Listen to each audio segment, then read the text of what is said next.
అందరికీ నమస్కారం. నేను మీ doctor Venugopal, consultant physician at Venu Vidya hospital Nalgonda. చాలామంది సార్ అసిడిటీకి హార్ట్ అటాక్కి సిమ్టమ్స్ ఎలా ఉంటాయి, సేమ్ ఉంటాయా, మేము కన్ఫ్యూజ్ అవుతున్నాము, ఎప్పుడు ఎంత ఇంపార్టెంట్గా హాస్పిటల్కి రావాలి అని అడుగుతుంటారు.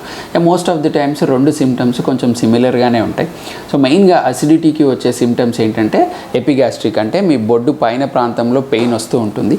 Most of the times acidity symptoms అన్నీ కూడా ఫుడ్కి రిలేటెడ్గా ఉంటుంది. ఏదర్ మీకు పెయిన్ వస్తుంది, ఫుడ్ తీసుకున్నాక రిజాల్వ్ అవుతుంది, లేదా ఫుడ్ తిన్న తర్వాత పెయిన్ వస్తూ ఉంటుంది. And most of the times ఆ పెయిన్ బ్యాక్ సైడ్కి రేడియేట్ అవుతూ ఉంటుంది. హార్ట్ అటాక్ సిమ్టమ్స్ అన్నీ కూడా హార్ట్ చెస్ట్ పెయిన్ ఎప్పుడు కూడా మీ యొక్క mid of the chest sternum, ఈ స్టర్నమ్ బ్యాక్ సైడ్ పెయిన్ వస్తున్నట్టు అనిపిస్తూ ఉంటుంది. అండ్ ఇక్కడి నుంచి హార్ట్ పెయిన్స్ అన్నీ కూడా మనకి ఏదర్ లెఫ్ట్ హ్యాండ్కి, జాకి, నెక్కి రేడియేట్ అవుతూ ఉంటాయి. అండ్ హార్ట్ పెయిన్స్ అన్నీ కూడా ఎక్కువ పాల్పిటేషన్స్, అంటే గుండె దడ, చెమటలు, వీటన్నిటితోటి ఆయాసంతో అసోసియేట్ అయి ఉంటుంది. అండ్ ఈ హార్ట్ పెయిన్ ఎప్పుడు కూడా ఎగ్జర్షన్ తర్వాత ఎక్కువగా వస్తుంది. ఎగ్జర్షన్ అంటే మీరు ఒక వన్ స్టెప్స్ ఎక్కడం కానీ, అప్ హిల్ ఎక్కడం కానీ, రన్నింగ్ చేయడం కానీ ఆ తర్వాత వస్తూ ఉంటుంది. And most of the times heart pain వచ్చి మీరు రెస్ట్ తీసుకున్న తర్వాత యూజువల్గా 2 to 5 minutes లోపల తగ్గిపోతుంది.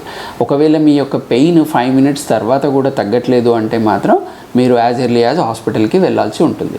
And most of the times ఈ గ్యాస్ట్రిక్ పెయిన్స్ ఎగ్జర్షన్కి సంబంధం ఉండదు, ఫుడ్కి సంబంధం ఉంటుంది, కంటిన్యూస్గా ఉంటుంది, మీరు రెస్ట్ తీసుకున్నాక కూడా తగ్గదు. సో మెయిన్గా ఎగ్జర్షన్తో వచ్చేటివన్నీ కూడా హార్ట్కి రిలేటెడ్ ఉంటాయి, రెస్ట్ తీసుకున్న తర్వాత తగ్గుతూ ఉంటాయి. గ్యాస్ట్రిక్ వచ్చేటివన్నీ కూడా ఫుడ్కి రిలేటెడ్గా ఉంటాయి అండ్ కంటిన్యూస్గా ఉంటాయి, మీ ఎగ్జర్షన్ అంటే మీ యొక్క ఎక్సర్సైజ్తో సంబంధం లేకుండా ఉంటాయి. సో ఈ విధంగా డిఫరెన్షియేట్ చేసుకోవాలి.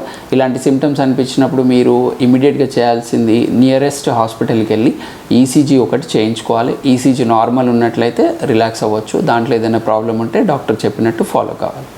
ధన్యవాదాలు. Please like, share and follow for more health updates.